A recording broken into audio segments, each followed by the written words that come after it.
Hi, Phil Aston here from Now Spinning Magazine with another Music Biz Chat update.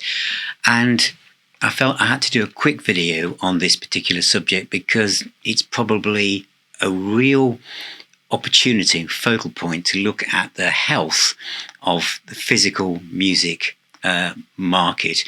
And of course, it relates to Taylor Swift and her new album. I'm going to look at the stats from the UK album chart and also the US album chart as well. Obviously, it's gone straight in at number one in the UK album chart as it has in the US.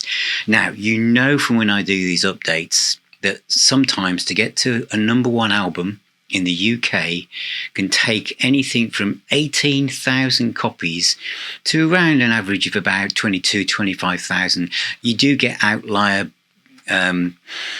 releases that it might be, 60, 80,000, but usually it's around the 25 up to 30,000, literally as low as 18, sometimes 18,000 copies. I nearly said just physical, but that's what it takes to get a number one album. And a lot of albums go straight in and straight out again. This one is obviously very different, and this is the Tortured Poets Department. Her previous album, Midnight, sold about 200,000 copies in the first week alone. So how has this one done? It's gone straight to number one, as I said, and straight to number two is Pearl Jam, and I'm going to mention them in a moment. So it has sold 270,091 copies to get to number one. It has actually sold more copies if you put the entire top 75 that makes the album chart in the UK. It has sold more than the top 75 combined. That is how much it has sold. Of those 270,000 copies, 180,000 of them were physical releases, physical copies themselves.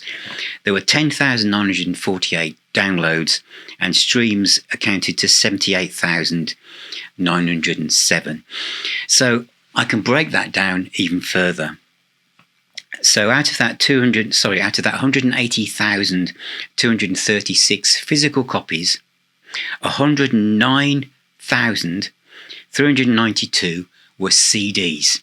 Okay, so that's 109,392 were CDs. And there were 66,388 vinyl albums. There were also 4,500 cassettes. And as I said, the downloads and streams, etc. Now, there were multiple formats to get to this, position. And I know that for many fans, each time they bought a multiple bundle, each one of those counts as a separate sale. But nevertheless, we're talking a huge amount. Now, one of the things I want to highlight here is that I'm getting these stats from the official chart company and also from Music Week in the UK. And it says that the 61,948 vinyl copies, it makes it the kind of the biggest, a new world record for vinyl sales this century, which is a massive headline, isn't it? It's a real clickbait headline. The most vinyl sales this century has been in this 1 week alone by Taylor Swift, literally nearly 62,000. I just want to say, okay, that 109,000 plus CDs in 1 week is also something to shout about, okay? I am multi-format man. This is a multi-format YouTube channel and website and community, wherever your entry point is in Now Spinning Magazine. I love all physical formats. We're just fans of it. As music fans, we just buy what we like, okay? And sometimes many of us will buy, CDs and vinyl. It really irks me that even now, any opportunity, it's like this is a record-breaking vinyl moment. And yes, 62,000 odd vinyl copies in a week is huge. But for a format that's supposed to be on its knees and no one's interested, nearly 110,000 CDs is also worth saying, wow, that's good, because that must be more CDs sold in 1 week than everyone else put together. And it's been a long time probably since that many CDs were sold. So I just wish the powers that be in the industry would just stop just going vinyl, vinyl, vinyl. I'm sitting in front of vinyl. I've got CDs over here. It's about time we just see it as physical music sales. To be fair, later on, when we talk about the overall album sales, obviously are up this week because of that. It's literally 2.5 million album sales overall, and over half of that were physical. So later on in the article, it just says physical sales because that's how it should be, seen. But a lot of people will be looking behind these marketing numbers and thinking 109,392 CDs. That's a lot of people choosing that format. And obviously the demographic, for Taylor Swift, there's a lot of young people in there who are obviously wanting to have the music in their hands. So what about in the US? The US is different, okay? Because it's huge. In the US, we're talking of 2.61 million sales in the first week of release, which is just unbelievable. And that is made up of obviously CDs, vinyl, cassettes. And of that 2.6 million, 1.9 million was made up of physical units, which is incredible. I can tell you exactly how much that was in vinyl. It's 859,000 vinyl albums in the US. This is from the Billboard chart. 859,000 vinyl albums.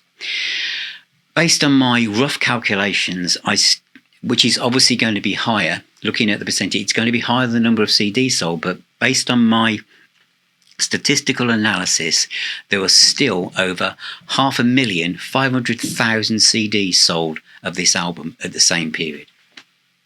That is still a large number of CDs. The streaming, obviously, in the States is also huge. In the US, to qualify as a album sold via streams, it has to be an album made up of 10 tracks, and that's 3,750 ad-supported streams or 1,250 subscription-based streams. So for every 1,250 times it gets played all the way through from a subscriber on Spotify, it's classed as a sale. But my focus here is on the people who are buying the physical albums, and 500,000 people bought CDs in the first week. But yeah, 859,000 vinyl albums. So there's no doubt in the US, vinyl has got the imagination, but you can't write off 500,000 CDs either in the same time period. But in the UK, it is also incredibly high. Now, I said I'm going to give you some context because Pearl Jam have gone straight in at number 2 in the charts in the UK, and their album called Dark Matter, to get to number 2, was 9,835 copies. I can't break that down for CDs and vinyl physical. I don't have the data, but just overall. So number 2 in the UK album charts is about 9,300. Number 1 in the UK album charts is 270,000 plus. Wow. So that's a quick overview of what's going on with that Taylor Swift album. And obviously, key thing is it's lots of young people getting into buying physical albums on whatever format it is. The cassette story, because people go, what's going on with cassettes? Most of the time, these things are bundled in with other things. You buy a specific bundle and the cassette's included and it gets classed as a sale. Out there, if you can correct me if you feel I'm wrong and say, well, I've just bought the cassette on its own because I've got my own cassette player, then let me know. But that's what I feel is going on there. So thank you for watching. Thank you for being here. Remember, music is the healer and the doctor. Please subscribe, share, join us on social media, on the website aspenny.co.uk and the YouTube channel. I should talk to you all very, very soon.